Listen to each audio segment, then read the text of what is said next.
Okay, joining me now, Danny Williams. Danny's come over to my house, come and see us, and come see his old mate Eric. Danny, what's happening with you nowadays? You had a little fight in Latvia the other week. Tell us about it. Yeah, I had a little 2-round blowout in Latvia. Good little warm up, good little fight. Knocked him out in 2 rounds. Good performance. And what's going to happen for you in your future?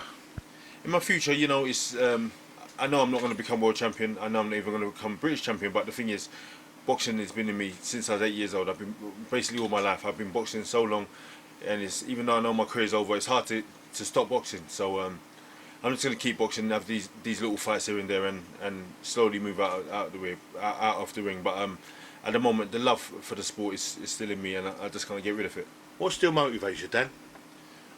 It's not about the motivation; it's about the love. I just love the sport. I remember watching recently a documentary on Sky Sports with guys which have been injured in boxing, such as Spencer Oliver, Michael Watson, Paul Ingle, and they all said if they could do it again, they'd do it again. And the reason why they do it again is because of the love of boxing.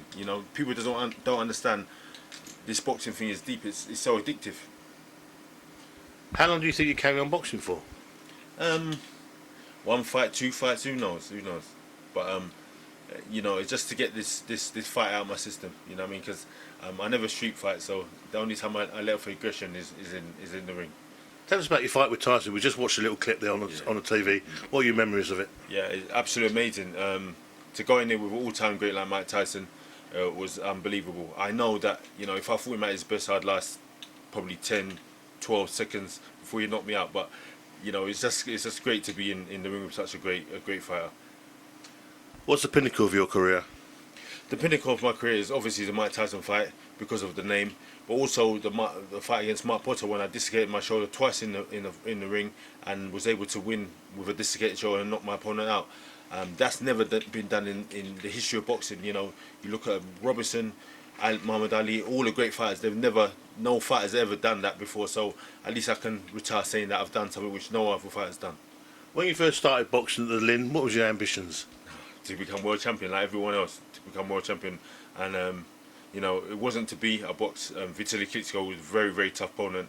He boxes a lot better than he looks, and it was a very tough fight for me. But people could see I tried my best, and I tried my best, but it wasn't to be. Realistic, you have boxed the best of the Europeans and possibly the world, apart from Lennox, in the last 10, 15 years. Who's been your toughest opponent? My toughest opponent's been Klitschko, no doubt about it. His style, he hits very hard as well. He's very awkward. They call him Iron Fist, and I can testament. He definitely does punch like he's got iron in his fist. Every time he hit me, it's so painful. Whereas with Tyson, it was sort of like a knockout blow, and every time he hits you, it's like you go dazed. But with Klitschko, it's a different type of power. It's like painful. I've never been in the ring with someone who makes your face pain so much. It's so painful. How do you think David Haye get on with the Klitschkos? I've got no doubt that David Haye will lose to both Klitschkos, and I hope I'm wrong. But I believe that them guys are just different level. They've been in with all the best, and they've boxed the best. Whereas David Haye hasn't, been in with many great heavyweights. So that's going to be the deciding factor. Experience is the deciding factor, and I think they definitely beat David Haye. I hope I'm wrong, but I think they definitely will beat David Haye. Okay. What made you get a Latvian licence? Well, when I retired, the British Border Control cancelled my licence, and they said I'd have to go back and reapply. I thought that's some long thing. I'm not into that. So I hooked up with some guy and I got a Latvian licence. They were happy to give me a Latvian licence. So I'm now a Latvian boxer, even though I can't speak the language. Are you popular on the streets of Latvia? They recognise you?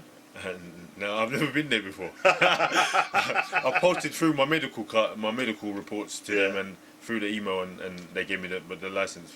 So, Anything you want to say to your fans out there in the boxing world, Dan? Yeah, thank you very much for your support and enough respect. Thank you.